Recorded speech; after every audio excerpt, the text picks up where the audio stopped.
La invitación del pastor Mariano Pérez, pastor del distrito de Cañuelas, que me pidió que tenga esta charla, esta predicación con ustedes, y también al hermano Ariel Bataro, que es el encargado de coordinar todas estas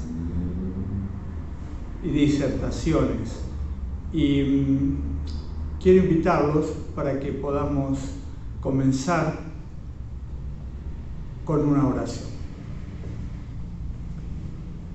Amado Padre Celestial, rogamos tu presencia con nosotros en este lugar. Estamos en tu casa, aquí en la ciudad de Las Flores, y también en los hogares de todos aquellos que se están conectando hoy con este mensaje.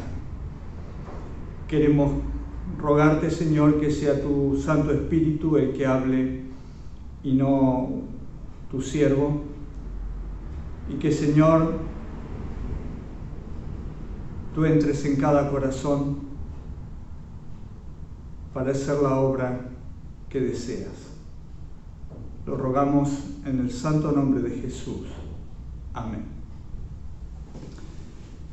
Bueno, cuando yo era niño me crié con padres que se interesaban mucho en las cosas de Dios, y particularmente mi papá tenía algunos amigos que eran, podríamos decir, eruditos en cuestiones de historia, y específicamente también en cuestiones de historias bíblicas. Uno de ellos, uno de los amigos de mi papá, se llamaba, como yo, Daniel Hammerly Dupuy. Él escribió algunos libros muy interesantes que conservamos en la biblioteca familiar. Y uno que me marcó en la niñez, porque lo leí y es muy sencillo de leer, fue Descubrimientos Orientadores. Lo he vuelto a releer últimamente y me sorprende la calidad que tenía aquel hombre de Dios para transmitir conceptos que aún hoy el mundo cristiano se niega a ver. Conceptos relacionados con la historia bíblica. Para muchas personas la historia bíblica es leyendas, ficción, cuentos, pero para quienes creemos en la veracidad de este libro, creemos que todas esas historias ocurrieron. Así que voy a comenzar relatándoles el principio. Cuando Dios creó a Adán y Eva, los creó para la eternidad. Era la intención de Dios que ellos pudieran vivir en este planeta y tener hijos aquí para reemplazar a los ángeles caídos. Cada uno de los redimidos reemplazará a un ángel caído. Y en el jardín del Edén ellos no tenían ninguna necesidad.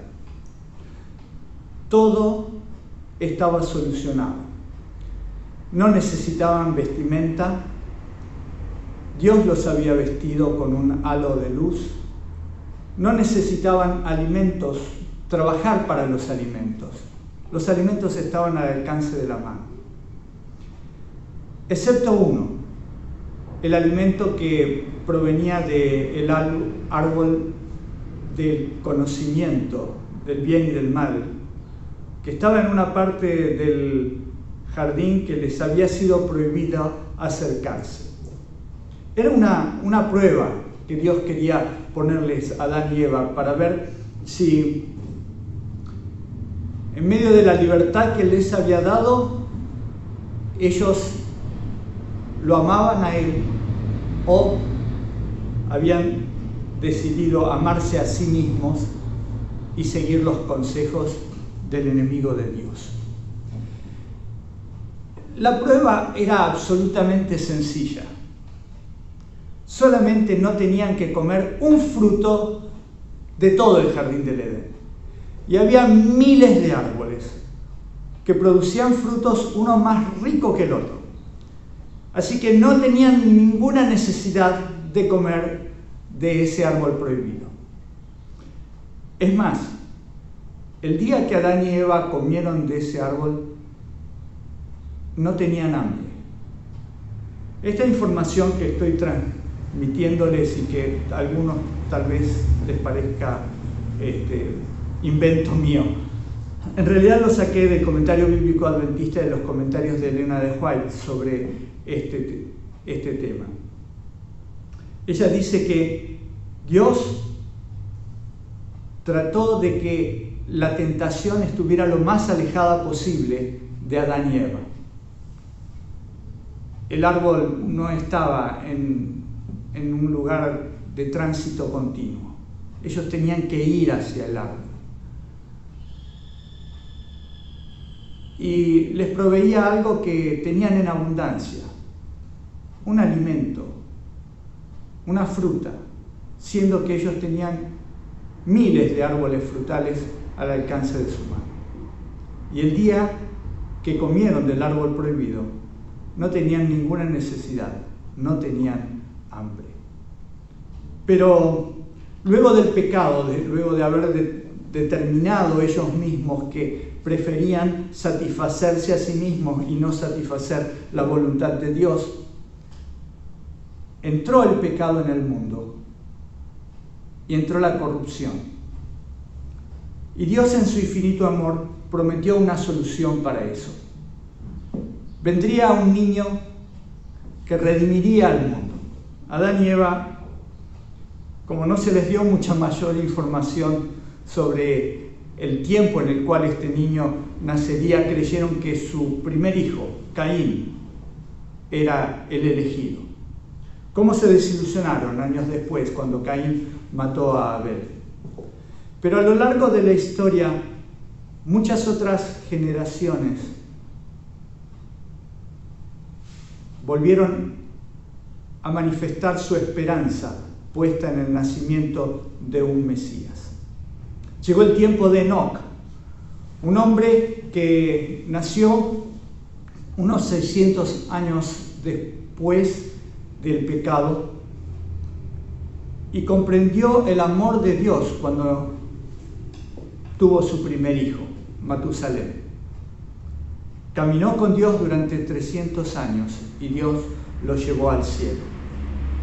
Y esto nos muestra que Dios es fiel en su promesa, porque Él le prometió a Adán y Eva que si eran fieles, vivirían eternamente. Y Enoc fue fiel, creyó en esa promesa, se acercó a Dios, se alejó del mundo y Dios lo llevó a vivir con Él eternamente, porque todavía está en el cielo. Enoc crió con su ejemplo a un hijo excepcional. Matusalén vivió 969 años y murió poco antes del diluvio. Su nieto, Noé, también fue otro hombre excepcional en la historia, elegido por Dios para salvar a la humanidad de la destrucción que se avecinaba. Adán había podido ver hasta los 930 años cómo su descendencia se había apartado cada vez más de los consejos y del amor de Dios y de la protección de Dios, y cómo se habían corrompido. Cuando él falleció a los 930 años, ya había mucha corrupción en el mundo. 500 años después, en la época de Noé, la corrupción estaba llegando al límite. Y Dios le dijo a Noé: voy a raer al hombre de la faz de la tierra.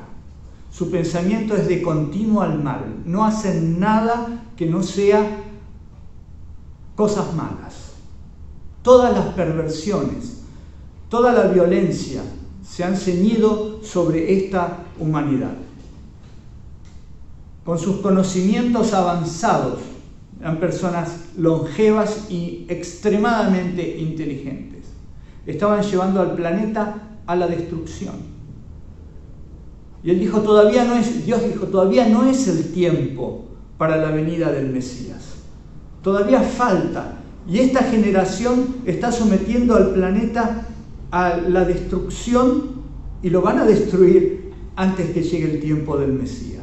Así que antes que ellos destruyan al planeta, yo los voy a destruir a ellos.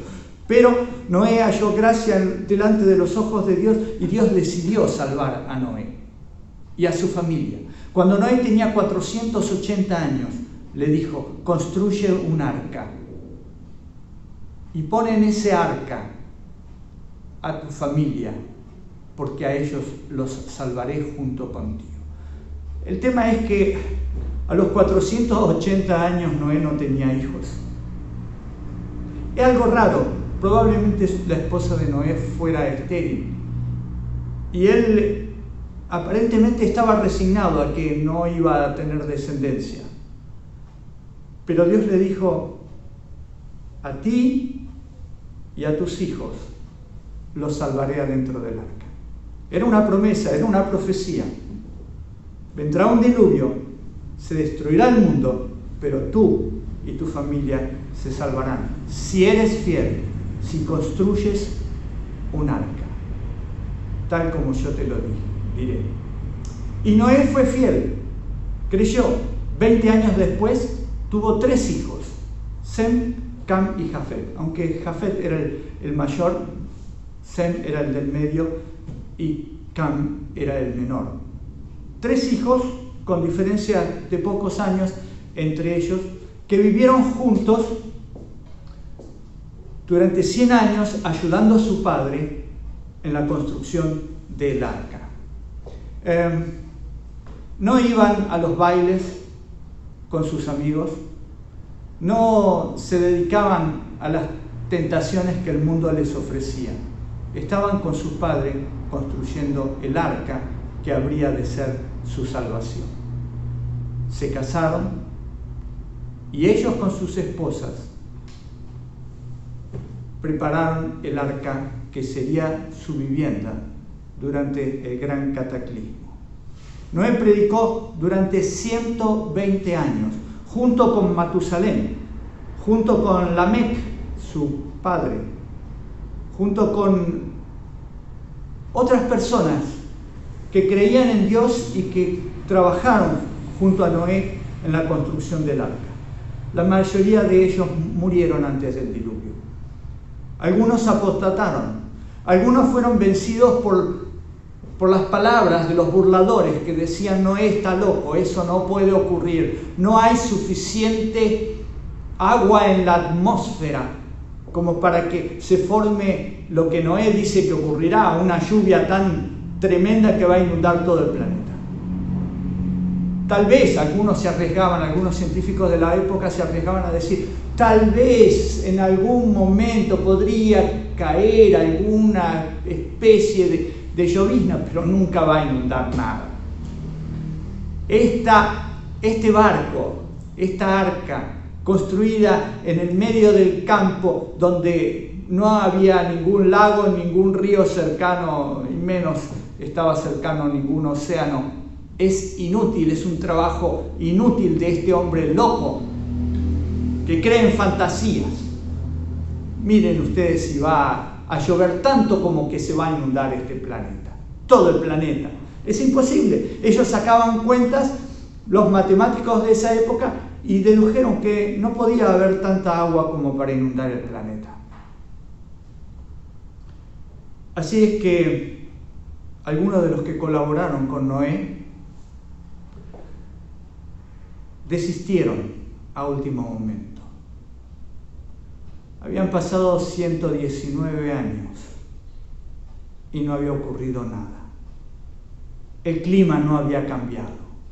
Las condiciones atmosféricas eran exactamente iguales que 120 años antes, cuando Noé comenzó la construcción del arca. Tal vez los críticos y tal vez los científicos de su tiempo, los sabios, tenían razón y Noé estaba loco. Noé decía que Dios le había dado los planos para hacer el arca. ¿Cómo puede ser posible eso? No, Dios no actúa así. A nadie en todo el mundo, y había miles de millones de personas, Dios le dio un plano para hacer nada. ¿Por qué se lo daría a Noé? Es buena persona Noé, pero está un poco loco. Lástima que su familia lo apoya. ¿Qué le vamos a hacer? Sigamos con nuestra vida, dijeron aquellos que habían trabajado al principio con Noé, creyendo que Dios verdaderamente le había hablado. Pero un día, cuando se cumplían los 120 años de predicación, se hizo un silencio en el campo, y desde las montañas, desde las colinas, empezó a bajar una cantidad de animales en formación, de dos en dos, que llegaron hasta el arca y se metieron sin que nadie los guiara. Los que estaban ahí sintieron respeto, temor, sintieron la solemnidad del momento. Esto no es normal. Esto no había ocurrido nunca. ¿Quién le dijo a estos animales que tenían que entrar en el arca? Eran animales jóvenes. Muchos de ellos eran cachorros. ¿Quién los conducía? ¿Por qué vinieron hasta aquí? Dio que pensar. Ellos no sabían que esa era la última advertencia. No habría otra. Cuando todos terminaron de entrar en el arca, Dios le dijo a Noé: invítalos por última vez y entra tú y tu casa. Nadie más lo acompañó. Algunos tal vez sintieron de que tenían que entrar, pero los tomaron del brazo los amigos, los esposos, las esposas, los hijos, les dio miedo, les dio temor de ser el hazmerreír de todos, porque nadie más se animó.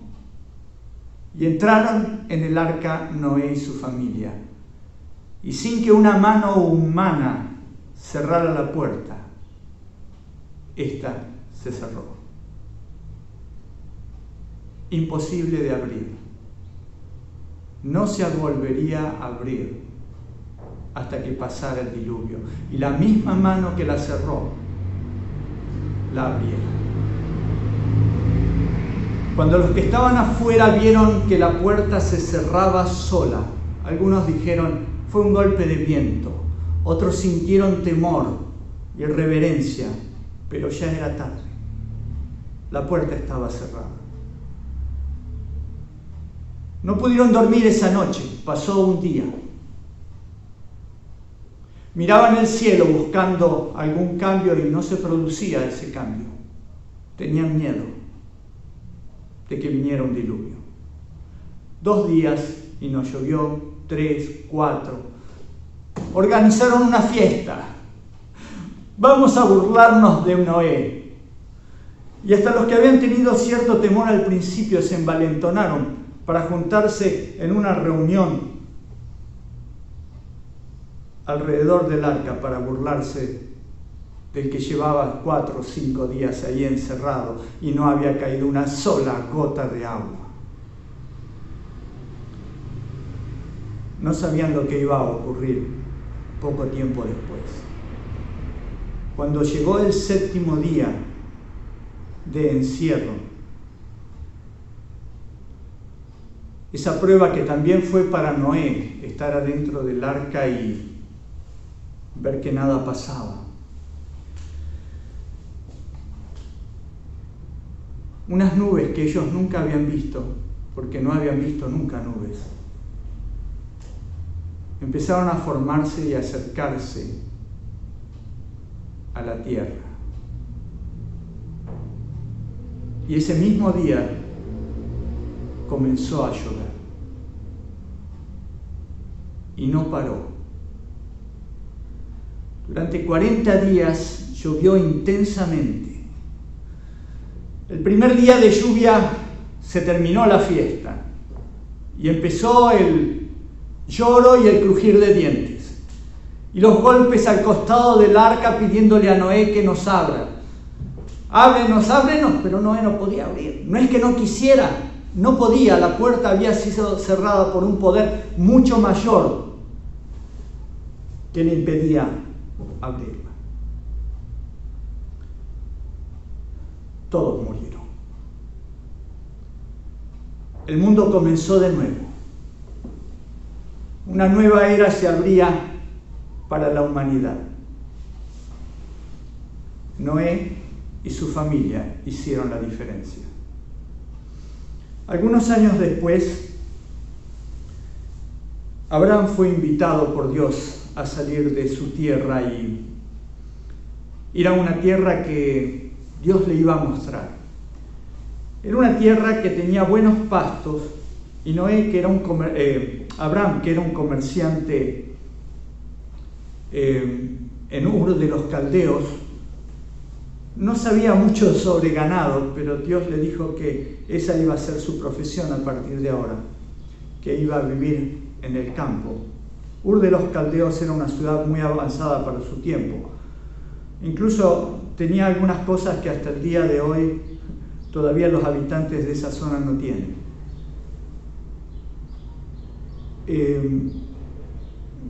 Abraham no salió solo. Abraham salió con su familia. No tenía hijos, pero tenía sobrinos. Y con Lot llegaron a la tierra de Canaán, a la tierra que Dios le había prometido, pero Lot tomó una mala decisión. Lot creyó que se iba a beneficiar mucho, que se le iba a facilitar la vida, acercarse al lugar peligroso. Igual que Eva cuando se acercó al árbol de la tentación. Lot se acercó a Sodoma. Lentamente fue poniendo sus carpas cada vez más cerca de la gran ciudad. Y la tentación de vivir en una casa como habían vivido en Ur fue más grande. Y allí terminó Lot adentro de Sodoma y Gomorra. Pero Dios en su amor quería salvar a Lot de lo que iba a venir sobre Sodoma y Gomorra, otra ciudad que estaba allí cerca. Entonces envió a unos reyes extranjeros que vinieron hasta Sodoma y Gomorra y asaltaron la ciudad y se llevaron cautivos a muchos de sus ciudadanos, entre los cuales estaba Lot y su familia. Eso debió ser una advertencia para Lot. Lot, estás viviendo en un lugar peligroso. Pero cuando Abraham lo rescató y lo trajo, Lot, en vez de mudarse, dejarlo, vender su propiedad en Sodoma e irse a vivir al campo otra vez, se quedó en la ciudad. Y llegó el momento en el cual Dios dijo, el tiempo de gracia para Sodoma se terminó. Lo mismo que había ocurrido con los antediluvianos. El tiempo de gracia se terminó. La última hora había llegado para los antediluvianos y para los de Sodoma y Gomorra. Pero ahí estaba Lot. Y Abraham amaba a Lot. Y Dios amaba a Abraham. Y Abraham intercedió por Lot. Y los ángeles fueron hasta Sodoma y sacaron a Lot, que no quería salir. Aun cuando reconocía que esa ciudad era malvada, perversa, homosexual y todo lo que a Dios le daba asco. No quería salir. Tenía muchas propiedades. Su esposa no quería salir, sus hijas no querían salir, sus yernos no querían salir. Nadie quería salir. Pero los ángeles le dijeron, tienes que salir. Por amor a Abraham, el campesino, tú, Lot, tienes que salir, aunque te llevemos a la rastra. Y lo sacaron a Lot. Lo tomaron de la mano y lo sacaron a Lot, a su esposa, a sus 2 hijas. Vamos afuera. Su esposa amaba tanto la ciudad y las cosas que estaba dejando allí, porque no había tenido tiempo de empacar, no había tenido tiempo de hacer las valijas, de juntar nada. Le dijo, la hora llegó, el tiempo ha terminado. Vamos. Y se fueron. Solo que el corazón de la esposa de Lot se quedó, y como se quedó su corazón, quedó ella también, convertida en una estatua de sal. Las hijas de Lot habían visto tantas perversiones que su mente estaba contaminada, por eso tuvieron 2 hijos con su padre. No es una historia agradable la historia de Lot, podría haber sido distinta, podría estar en la galería de los héroes de la fe, de Hebreos capítulo 11, pero no está Lot allí. Sí está Abraham, sí está Noé, sí está Moisés, otro que dejó el lujo de Egipto para ir a vivir como un pastor de cabras y ovejas en el desierto. Muchos han tenido que salir, muchos han tenido que tomar decisiones a lo largo de su vida, porque Dios los puso en dificultades para que se revelara su verdadero carácter. Y ahí tenemos a Gedeón, un cobarde que de repente se transforma en un gran valiente, un hombre que en las manos de Dios derrota a los enemigos del pueblo de Dios. ¿Y qué podría decir de tantos otros héroes de la fe que afrontaron un horno de fuego con tal de ser fieles a Dios? Fueron echados en el foso de los leones con tal de ser fieles a Dios. Abatieron gigantes con tal de mantener el nombre de Dios levantado. ¿Cuántos de ellos hay en la Biblia? ¿Cuántos de ellos fueron llamados en distintos momentos y dijeron, sí Señor, acepto el llamado? Aunque todos se burlen de mí, aquí estoy, porque tú me has llamado.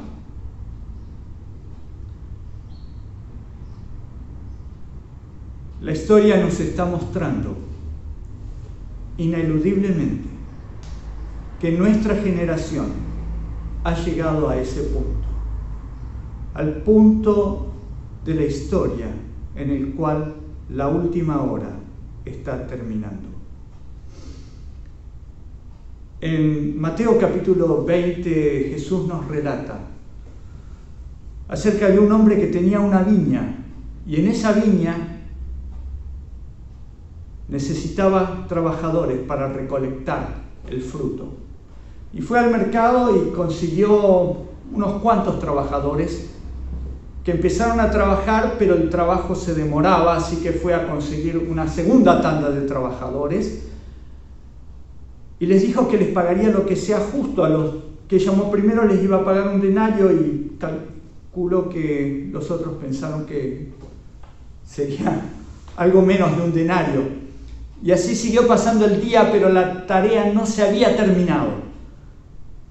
Así que en el último momento, a eso de las 5 de la tarde, cuando ya había comenzado la hora 11ª de ese día,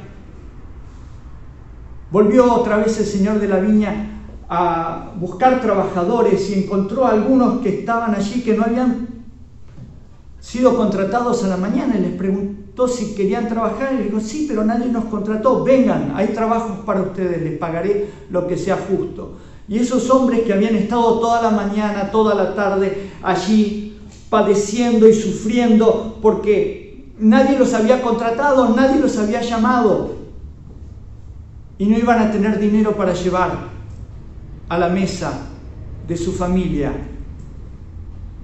al terminar esa jornada. Ellos pensaron, ¿qué comeremos hoy? Nadie me contrató, no tengo nada para llevar. La angustia de ese día estaba llegando, aumentándose a medida que pasaban los minutos. El Señor les dice, vengan, trabajen, les voy a pagar lo que sea justo. Lo mismo que te dice a ti. Si tú aceptas integrarte a los trabajadores de la viña del Señor. El Señor está llamando en este momento a más trabajadores porque la hora ha llegado. A lo largo de la historia, muchos eventos nos han mostrado que el tiempo final se está cumpliendo. El auge, el crecimiento y la caída de la Iglesia Católica durante la Edad Media fue un sacudón para el pueblo cristiano de aquel tiempo. Vamos a ver cómo fue la historia y cómo llega hasta nosotros el desenvolvimiento de esos eventos que nos están llevando al cumplimiento final de las profecías. Durante 13 siglos el papado ejerció su poder e influencia sobre Europa hasta que lo perdió a manos de los revolucionarios franceses en 1798, dando comienzo a un confinamiento en la ciudad de Roma que duraría más de 100 años. Fue Benito Mussolini quien le abrió las puertas en 1929 al Papa Pío XI, firmando con él un tratado en Letrán. Pero eso no mejoró el prestigio del papado, pues su sucesor, Pío XII, fue acusado de complicidad con el gobierno nazi alemán antes y durante la Segunda Guerra Mundial. Juan XXIII fue elegido para mejorar esa deteriorada imagen y lo logró parcialmente al convocar el Concilio Vaticano II, que proclamó una apertura de amistad hacia las otras religiones, iniciando el camino del ecumenismo mundial. Pablo VI fue invitado por las Naciones Unidas a dar un discurso en octubre de 1965, pero el Congreso se negó a darle un visado para entrar a los Estados Unidos y solo se le otorgó un breve permiso de 2 días como máximo para estar en las Naciones Unidas, dar su discurso y volverse a Roma. Las cosas comenzaron a cambiar rápidamente con Juan Pablo II, quien luego de reunirse con Ronald Reagan en 1982, establecieron una santa alianza entre Estados Unidos y el Vaticano para derrotar al comunismo soviético. Eso le abrió las puertas al papado para entrar con fuerza en Estados Unidos de la mano de todos los siguientes presidentes: George Bush, Bill Clinton, George Bush hijo, Barack Obama y Donald Trump. Y continuaron de tal manera que en el sepelio de Juan Pablo II, 3 presidentes de Estados Unidos se arrodillaron frente a su féretro, mostrando el increíble cambio que esa nación tomó en consideración con el papado. Estas muestras se agigantaron en los años siguientes, hasta que en septiembre del 2015, el pueblo de Estados Unidos, a través de sus representantes, los diputados y senadores, le entregó al Papa Francisco la veneración y el respeto que buscó el papado durante siglos, llegando a cumplir, sin saberlo, la profecía de Apocalipsis 13:12. Hoy nos encontramos con todo el escenario listo para que este megapoder mundial religioso sea entronizado en todo el planeta. Vemos el cumplimiento de las profecías delante de nuestros ojos. Y Dios quiera, podamos ungir nuestros ojos con colirio para entender el momento clave de la historia que nos toca vivir. Si usted prestó atención a lo que acaba de ver, se habrá dado cuenta que hoy día el papado está recuperando el poder que tenía durante la Edad Media. A pasos agigantados, el mundo se rinde frente a ese poder. Y si no pasa ninguna otra cosa en septiembre de este año 2020, las naciones se juntarán para celebrar un acuerdo para salvar al planeta. 17 objetivos van a ser firmados. Fue una invitación de las Naciones Unidas y del Papa para revertir el cambio climático, para poner en igualdad a todas las naciones, para hacer un reseteo, para crear una nueva era. Y nosotros los adventistas deberíamos estar atentos a eso, porque entre esos 17 objetivos está la encíclica Laudato Si, que habla de implementar un descanso obligatorio sobre el planeta Tierra para que éste se recomponga después de tantos siglos de destrucción. Un descanso obligatorio. ¿En qué día? La encíclica lo dice definidamente. Así como el sábado fue instituido por Dios en la antigüedad para establecer un descanso sobre la tierra, ahora, dice Francisco, el domingo es el día en el cual celebraremos este nuevo nacimiento, esta reconstrucción del planeta Tierra. El sábado era para el planeta antiguo, el domingo es para el planeta nuevo. Creo que todos van a estar de acuerdo en que el planeta necesita ser salvado. Y se está poniendo a nuestro alrededor un cerco que va a impedir que la gente escape de allí. Las ovejas han sido tentadas por falsos pastores para que no salgan a comer el alimento que el verdadero pastor les quiere dar. Porque las ovejas piensan, es muy duro salir a caminar en medio del campo y tal vez hay espinas y hay piedras, y aquí en este lugar este buen hombre nos está dando alimento ya balanceado, todo lo que necesitamos está aquí, nos lo da todos los días y no tenemos que caminar. Pero el buen pastor le dice a sus ovejas, síganme, el camino es escabroso y los pies sangrantes están, pero los quiero llevar a la Canaán celestial. Y un día las ovejas que se quedaron, que son la mayoría, se dan cuenta de que hay una cerca, una porción de una cerca alrededor de ellas. Y miran con desconfianza, pero como el resto del campo está libre, dicen, bueno, no es problema. Sin entender que cada día que pasa, a esa cerca le van agregando una porción que los va rodeando. Y solo falta la puerta.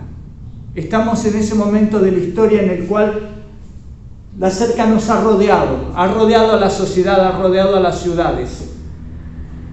Y solo hay una puerta, y en esa puerta, para pasar esa puerta, tendrás que cumplir ciertos requisitos, si no, no te dejarán salir.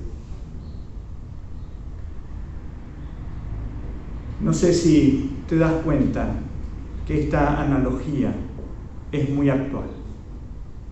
Es una versión actual de las parábolas que contó Jesús o del Salmo 23.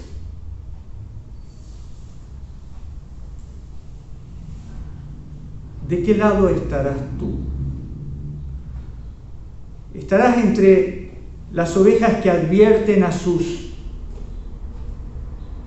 hermanos y les dicen, salgan de ahí, dejen de comer esos alimentos que les están dando gratis para tenerlos en un corral, escapen ahora que todavía no han puesto la puerta, vengan con el verdadero pastor? ¿O estarás simplemente en los que junto con el rebaño se van a contentar con ese alimento apócrifo?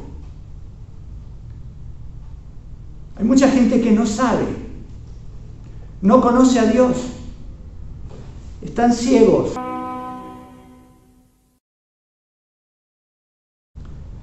¿Te gustó esta canción? ¿Entendiste el mensaje? Son palabras profundas y son palabras de un llamado agónico. El mundo se está perdiendo porque no conoce a Dios. Y si no lo conocen porque tú te callaste, es tu culpa. La puerta del arca se está por cerrar. Deja de mirar a ver si se forma alguna nube. Las nubes del diluvio van a venir. Preocúpate para que tú y tu familia puedan entrar en el arca ahora. Preocúpate para que tú y tu familia puedan seguir al verdadero pastor, al buen pastor, que dio su vida por sus ovejas, para que sus ovejas puedan tener el verdadero alimento y con ese verdadero alimento vivan con él eternamente. Es un llamado que quiero dejar en tu corazón en este momento. No juegues más. El tiempo es corto, muy corto. Jesús ya viene. Prepárate para encontrarte con tu Señor.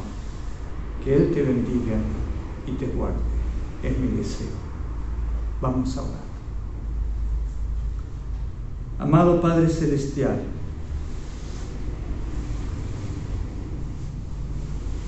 que tu pueblo pueda despertarse, pueda llenar sus lámparas con aceite e iluminar al mundo. Hay una gran oscuridad que se ha cernido sobre la humanidad en este tiempo. Las lámparas no están brillando como deberían.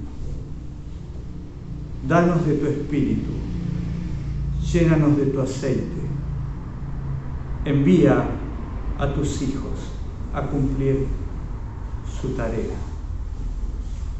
Sabemos que la hora 11ª está llegando a su fin. Sabemos que el Señor de la viña viene a pagarle a cada uno que ha trabajado en ella. La recompensa no es de acuerdo al trabajo, sino de acuerdo a tu amor, a tu gracia. Señor, que cada uno de nosotros podamos estar listos para decir: este es nuestro Dios, le hemos esperado y Él nos salvará. Que así sea, en el nombre de Jesús. Amén. Dios te bendiga. Y venceremos.